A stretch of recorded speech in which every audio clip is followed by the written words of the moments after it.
Assassin's Creed Shadows has one of the worst monetization systems that I have seen in a long time.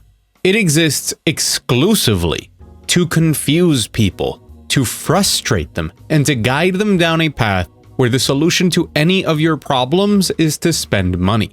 It has all of the hallmarks of an incredibly dangerous monetization system, from multiple different currencies and different tracks to progress through that can confuse you as to what you're actually spending on and to obfuscate the value of what you are actually buying, something that the European Union just made illegal, by the way. It offers outright pay-to-win services, including actual levels on your skill tree, as well as pay-to-convenience by saving you time. Something that the game, by the way, wants to waste a lot of. And this isn't the review of the game, I'm still working on it, but I wanted to talk about this separately. And all of these systems that they're putting in place with this game are what Ubisoft intends to have work in their new Animus Hub, their kind of central platform for all things Assassin's Creed moving forward, including the many projects that they have around the franchise, including the Assassin's Creed 4 remake, Assassin's Creed Hexa, the one about witches set in Germany, and the upcoming Assassin's Creed multiplayer game. And while a lot of the stuff here is not particularly new for Ubisoft, the fact that in this age where they are desperate to survive, in this age where customers are fighting against these sorts of practices more and more, and specifically because of how these monetization systems affect Assassin's Creed Shadows, this is really bad. There's quite a lot going on here, and in this video we're going to cover three main things. One, what the monetization system actually is, in all fairness, no exaggeration of making it look worse than it is, because it really doesn't need it. Why this monetization is designed to be as predatory as possible. Let's not forget that Ubisoft is a company that employs people with titles like monetization director. And third, and probably the most important thing, is how this interacts and affects the game itself, and makes me highly suspicious of a lot of the things in the game. This is precisely the sort of thing that should not exist in gaming, and how that is all happening in a game that I and many other people paid $70 for. So hi, I'm Mug, and if you're new here, welcome. If you're not new here, welcome back. Today's video has me a bit angry. And don't worry if it makes you angry, because you're still gonna look great even when you're angry, alright? So look, I normally ask you guys that if you enjoy the video, hit the like button, yada yada yada, helps the channel grow, because that's true. But today I want you to also, if possible, share this video, because I really think that what we're going to talk about here is stuff that we all benefit from the more that we are informed. We can only fight against things if we know precisely what they are and how they work. Now, as I said before, I will not be giving my actual review of the game. Part of the reason I'm making this video is because I don't want to spend 20 minutes talking about monetization in a review. I think that does a disservice to everything else in the game, and it does a disservice to the importance of monetization to have it be buried in a review or something. So if you want to hear my review of the game itself, that'll be coming very shortly, but we will be talking about some parts of the game to better understand how insidious some of these monetization systems are. So let's begin explaining all of them. So for starters, the game itself features a store. This has been a common thing that all of the recent Assassin's Creed games have had. And in this store, you can buy different armor and different weapons, different mounts, and in the case of this game, different additional decorations for your hideout, as well as outfits for your allies. This is pretty standard fare, but that doesn't make it good, by the way. All of the stuff in the store scales to your level the moment that you buy it. So you're not technically paying for power, but you are paying for items that are stronger than anything that you could really get at that point in the game. All very convenient, and mostly I assume people would buy it for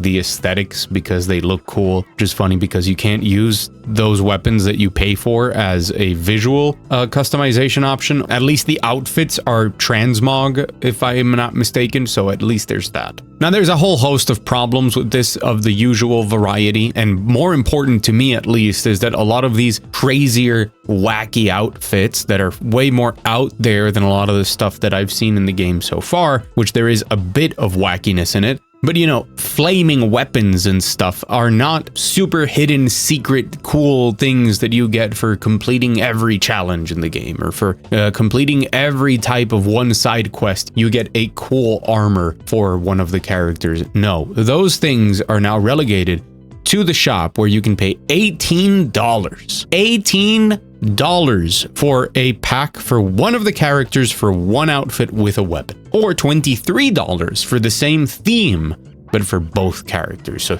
think of just how much value you're getting. Now, at the very bottom of the store, there's something really important. There is the convenience store, basically. There is the utility shop, where you can buy actual in-game currency to spend on the different things in the game, which would, as we will see in the third part of the video, or, you know, you can use timestamps, but I think that everything here is pretty valuable, but you can translate that in-game currency into time saving and a lot of convenience, as well as for $10 the ability to unlock the map and see where everything in the game is, which again, a lot of convenience, because the game has a ton of bloat. You would be directly paying to save time and get faster to the best parts of the game, or the good parts of it, rather. But more on that later. For now, let's talk about the multiple currencies and the battle pass. Yeah, the single player battle pass. Now, the store itself features all of the usual highlights that we see from things like free-to-play games and how they want to manipulate the customer, including obfuscating currencies, because you can only buy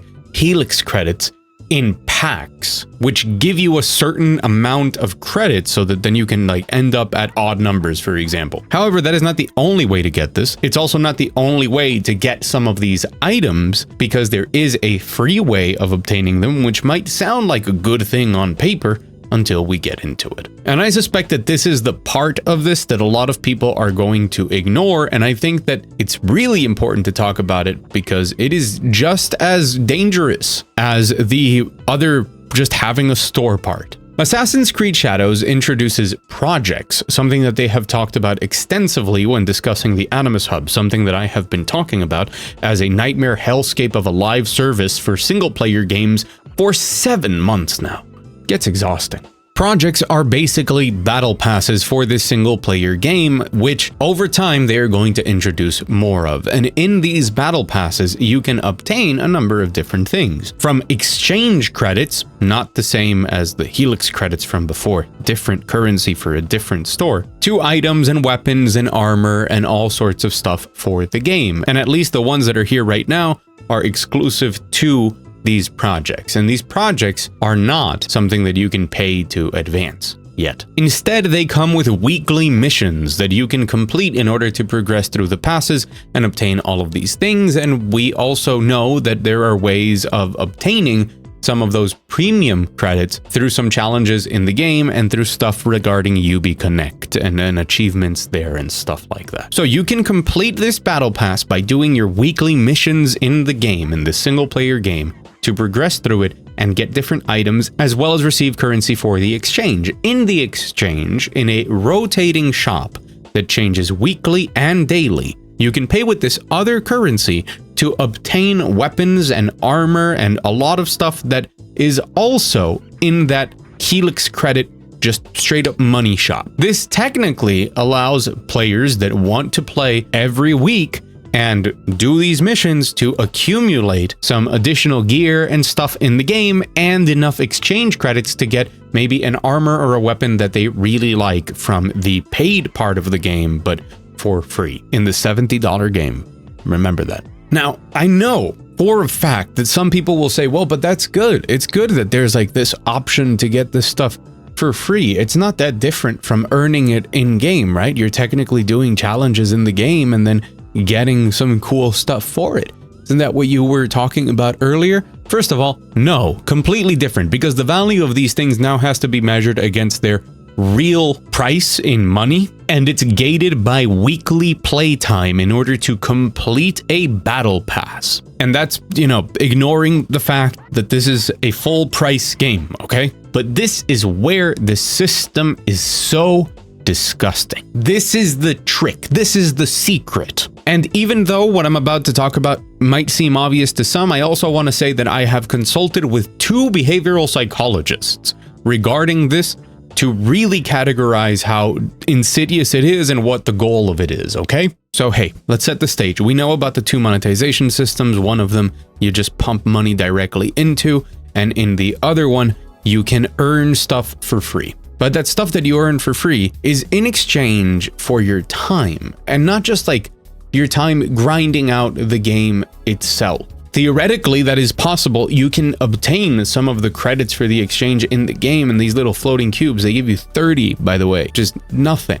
But no, they want you to grind every week. They want you to wait for the timer to take over to the next week and then log on and play Assassin's Creed Shadows. And eventually you will have enough money to get a nice skin or a nice weapon, something you might like, for free. The insidious part about this is that we as humans are always more willing to spend money on things that we spend time on. I've talked about it before with the same analogy. Let's say that you get into tennis. You start playing tennis, you get some decent shoes, you get like the most basic racket that you can get, you buy some balls, you go out there, maybe you sign up to classes, or maybe you go with some friends and you play tennis. Suddenly you play more tennis. You're playing more and more every week. You're dedicating 3-4 hours per week of your free time to playing tennis. And it's one of the things in your life that you really enjoy. It becomes a routine. You do it all the time. Suddenly, the idea of spending upwards of $300 or $400 on tennis equipment,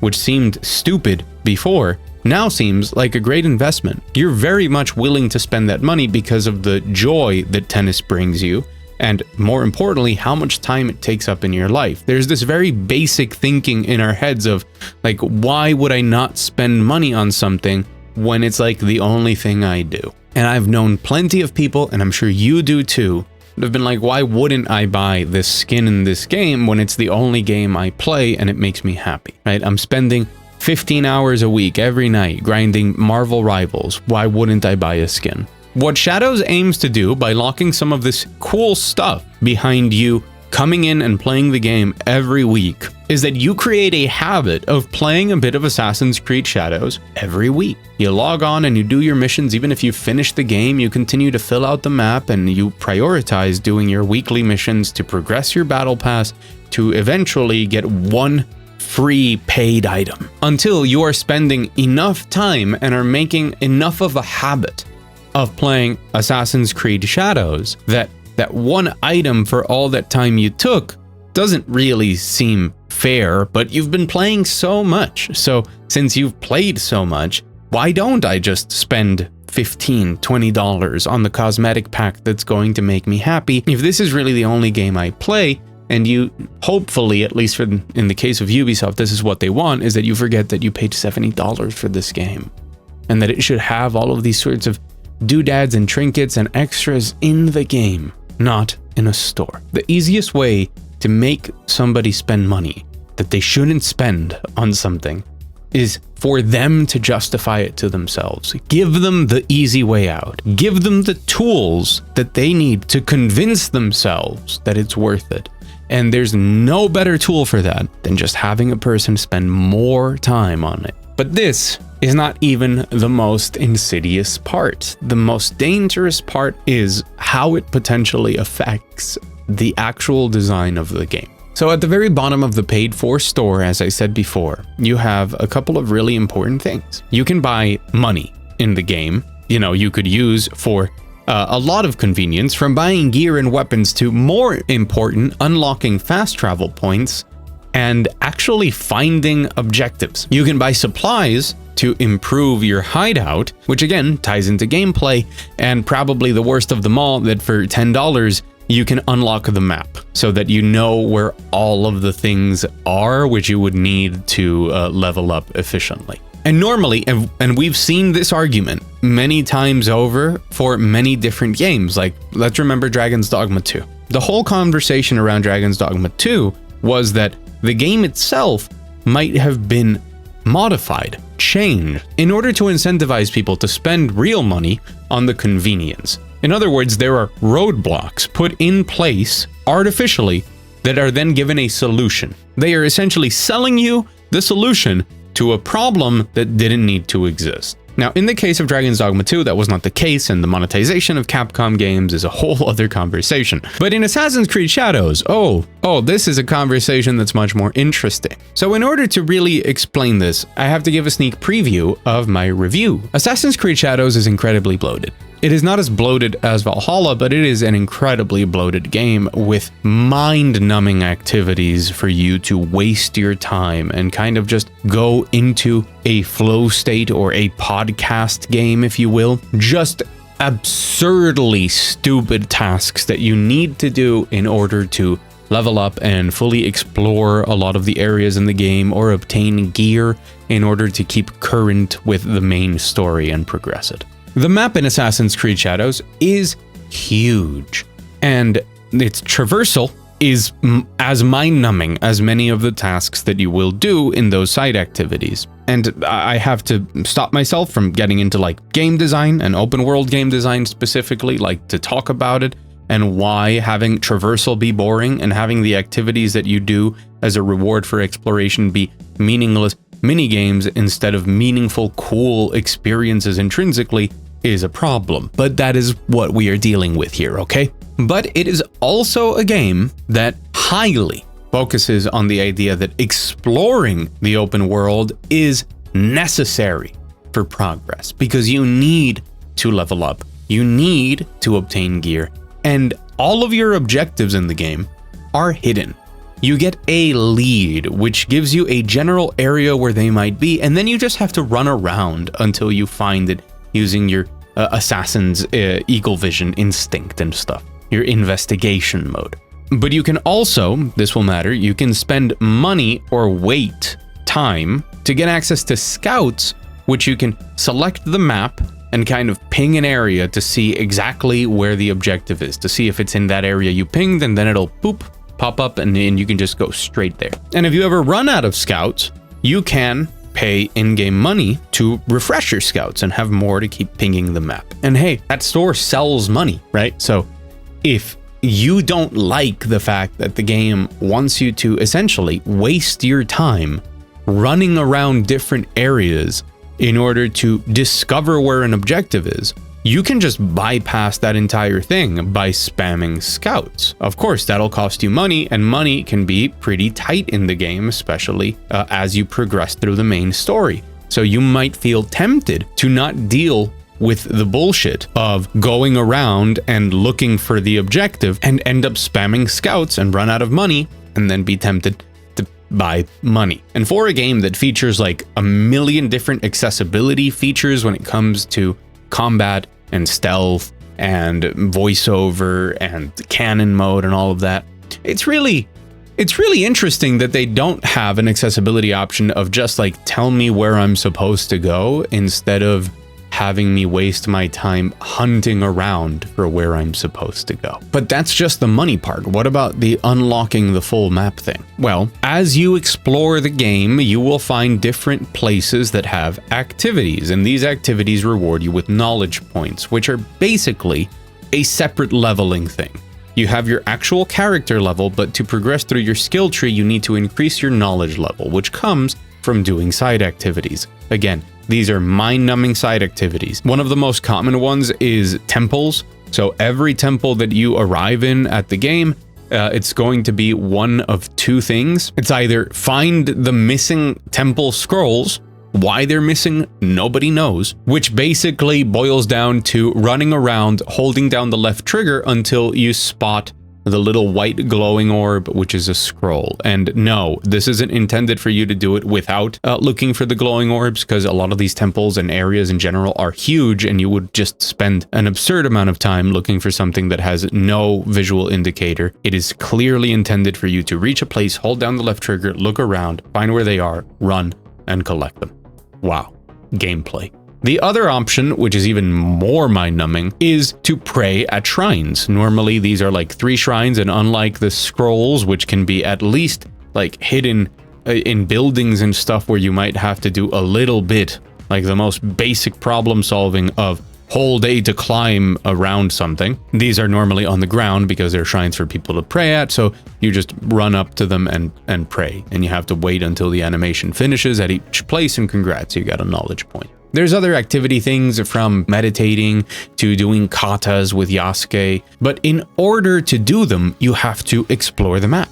You have to run around and find them. Go through every little place in this map, whether it's important or not, in order to find the activities and then do them. But Ubisoft, for $10, sells you a complete map that just shows you where everything is. So that if you want it to be super efficient and just maximize your knowledge points to stay on par with the main story and not, and this is an important thing I'm saying here, and not waste your time running around forests and fields in this unnecessarily large world, just pay. And you can draw the perfect path through the world according to your needs to complete the activities that you think are the easiest or the fastest or maybe even fun for you, I don't know, in order to keep your overall progression experience much faster. And this is where it's really important to say this. You are essentially paying for time here. There is no meaningful reward for doing this without paying. There is no, oh, you'll probably gain more experience or discover more stuff, or like it's gonna be more worth it. Or the game is designed around the natural progression system where you have to go out and explore things. No, the game is designed around a natural progression in which you have to do activities and then do missions with objectives. The part of finding them, the part of roaming around the world, seeing what pops up near you, does not give you anything besides the visual, potentially intrinsic joy that you have of seeing the environment. That's it, right? And the potential frustration of seeing a pretty environment and reaching a new zone, and that might be cool and stuff, but also because you didn't move enough into this little border of it, you didn't find this activity. And then you have to run all the way back there with the kind of lackluster fast travel system that is in the game. So you have to waste your time riding your horse, which is just holding the left stick, and then go to the activity or try and find it and then do it. There is no value when it comes to character progression or weapons or experience or anything in the act of reaching these places. The value and what is definitely factored into the progression is doing them, as well as doing the main missions in the game, obviously, which have that pinging mechanic and that investigation mode. The fact that you can circumvent both of those things for money holds over it a huge question mark, where now I have to ask, did Ubisoft make a game that contains so much fluff and boredom because they can't make the game be good? Or did they do it in order for people to spend money on the solutions that they are offering for that? Not to mention the overall sour taste that is now in your mouth, knowing that whenever you refresh your scouts or spend your money to unlock a fast travel point, which is something you have to do in the game, there is a direct economic value of the currency that you have in the game to real world dollars. How does that not create a question mark on how the economy of the game is balanced? Now, I haven't encountered any progression issues beyond feeling like my time has been wasted over and over again on things that are bad. And as I will talk about when that video is out, there are things in this game that I think are good. There are things that I think are incredibly bad, but overall, the time wasting and mind numbing quality of the activities is the worst part about it. And it's just so convenient that there are ways of lessening that with money. For our $70, we deserve video games that are designed with our time in mind, that want to make every minute of our experience enjoyable, not simply exist. We deserve video games that have cool, weird dragons as mounts, or different looking flaming armor or ghost armor as rewards for playing a game that we enjoy, because that is how things have been for a very long time. It is undeniable, looking at Assassin's Creed Shadows, that this store and the options that you have at your disposal of how to spend your money and the ways that the game wants to funnel you towards that are things that make the game itself lesser, because these things could just be options so that we don't waste our time, and they could be rewards for cool stuff in the game that we would get to enjoy, instead of things that exist outside of it and that immediately don't just cast suspicion but very clearly show how the design of this game and some of its worst elements are directly tied to the solutions that it sells you. It is abhorrent, it shouldn't exist, we shouldn't support it. This has no place in a $70 video game, even less with how this industry is losing its fucking mind, thinking that we're gonna pay $100 for a video game that's then going to shove its microtransaction store to sell me the solutions to its problems afterwards. Do not accept it, do not tolerate it, demand better. We deserve better. Make your voice heard, be that by screaming it online, be that by not buying the game and telling people why you don't buy it, and equally important, go out there and champion amazing games that do things that you want. I don't care if those are AAAs or if those are indie, it doesn't matter. Go out there and enjoy great video games and tell people they're great and why. And go out there and talk about bad video games and the systems that they put in them that make them even worse and complain. Because I love video games and I don't want to see this art form, this hobby, this whatever it is to you, sink lower. So I'm sorry today for getting angry. I'm sorry for not focusing on the positive in this video. Because I really do think that we need more positivity, not just in the video game industry, not just here on YouTube, but in the world. And today I couldn't do that. But I will not tolerate this bullshit. And I think you shouldn't either. I've been Mug. Thank you for watching. If you care about video games and normally about like good video games and sharing love and passion for them and critique of them as well, subscribe. There's news and reviews very often, as well as just essays on stuff in the industry and games from years gone by that I love. You got plenty to explore up on the channel if you're new here anyways. A very special thanks to the patrons up on the $1 patron wall who choose to directly support these videos and what I do here. It's incredibly appreciated, especially on days like these. However, to finish the video, I still have to send that same positive message that I always do. Life can sometimes be way too short. So whenever you can, smile, have a good time, and enjoy the adventures that this medium allows us to have. And as always, I will see you again very soon.